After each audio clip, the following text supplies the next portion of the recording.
News 46 is brought to you by Dr. George Leeks, Pahrump's optometrist since 1990, offering full-spectrum eye care for children and adults. Call today, 727-8300. News is also brought to you by J.K. Nelson Law. Call 727-9900 today for your free consultation. If you need a lawyer, you need Nelson.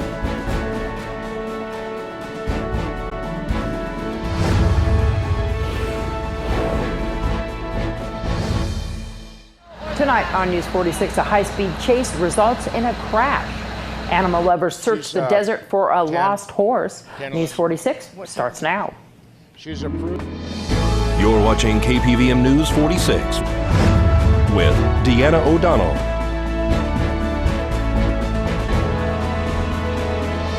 News 46, local coverage you can count on. Luckily, no one was seriously hurt when a suspect vehicle led police on a chase last night through an area neighborhood. It's Monday, May 22nd, 2017. I'm Deanna O'Donnell for News 46. On Sunday evening, many residents were having a quiet night at home when a car followed by police with lights and sirens whizzed by. The fleeing driver allegedly lives in the neighborhood off Basin Avenue. 3 people were detained the result of a police chase that ended last night on Lola Lane and Black Street. According to the Nye County Sheriff's Office, the chase began on this blue SUV when an officer attempted to conduct a traffic stop on Dahlia and Basin Streets. That's when the chase began, traveling west on Basin Avenue at speeds up to 90 miles per hour. Then turning down Lola Lane, Linda Streets, Alaska Way, ending with a head-on collision on Lola Lane and Black Street. The officer at one point called in to dispatch and said that the car had also struck him at another location. All 3 occupants, which consisted of 2 males and 1 female, were taken to the ground in a felony stop. One occupant was checked out on scene. We spoke to Fire Chief Scott Lewis this morning about the call for service. We were dispatched area of Black and Lola Street for a police-related accident. Upon arrival, we found several people that apparently were in the care and custody of the Nye County Sheriff's Office. We assessed them medically. I don't believe that any were transported from the scene, but apparently there was an accident that resulted from a police chase. The Nye County Sheriff's Office has not released all the charges as of yet on these 3 possible individuals or the reason for the chase. We'll keep you posted. This is Deanna O'Donnell for News 46.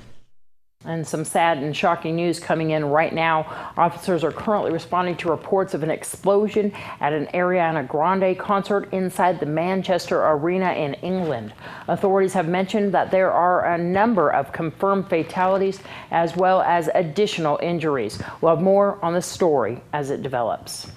Well, our own Jason Koblenz took his drone out early this morning, joining search parties trying to find a lost horse. The horse went missing Saturday morning after throwing its rider. We caught up with owner Cowboy Ken Pyle. Yeah, Saturday about 12:30, the wife and I took her horse and my horse, and we went for a ride. It was the 3rd trip the horse has been out here and out of a corral and doing really good. And we got into an area where there's some pretty big horseflies, and one got a hold of her horse's nose, and the horse went straight up in the air. The wife hung on, and then the horse took off like a rocket ship, jumped a ditch, and in midair somehow the horse turned to the right. I don't know how he did that. My wife went off on the other side. She broke 4 ribs up underneath her shoulder here and got a concussion out of it. I got her loaded back into the truck, and the mayor stood around for a minute and then just turned around and walked off into the brush. Wow. And I got back on my horse and went to find her, and it was like the earth swallowed her up. We couldn't find her. So I got my wife to the hospital, which was more important. Then I came back out with some other friends, and they searched until 1 o'clock, 1:30 in the morning, couldn't find her. And then we went back out Saturday or Sunday morning and walked every inch. We found her tracks, but they were headed east and south, like she was headed out toward the hayfields is what I was thinking, because she got to find water. Yeah. There's plenty of greenery back there for her to eat, but no water to speak of, and she's fully tacked. Yeah, and that's a concern, isn't it? A big concern, because when I seen her, the reins was over the saddle horn, which means she can't pull her head down to get water unless she breaks them. Wow. So, how old is she? She's 10, 11 years old. What type of horse?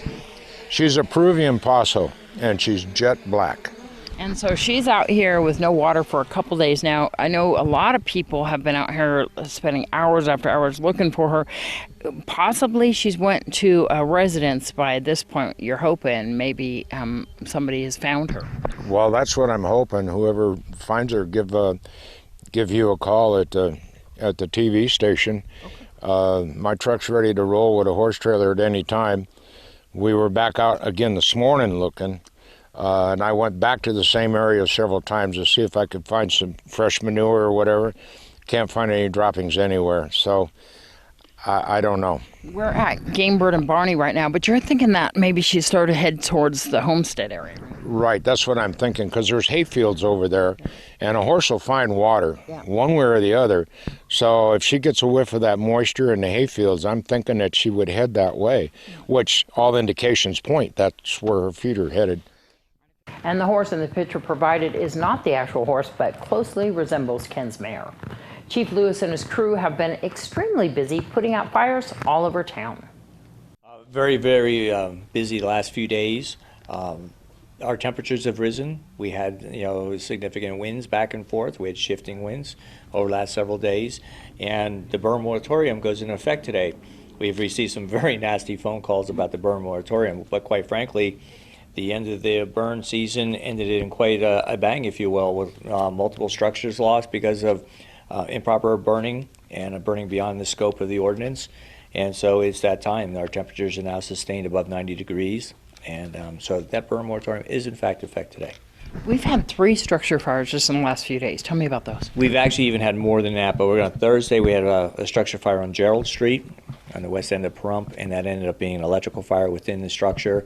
Fire was quickly controlled with no further extension, and there were no injuries. And then Long Street?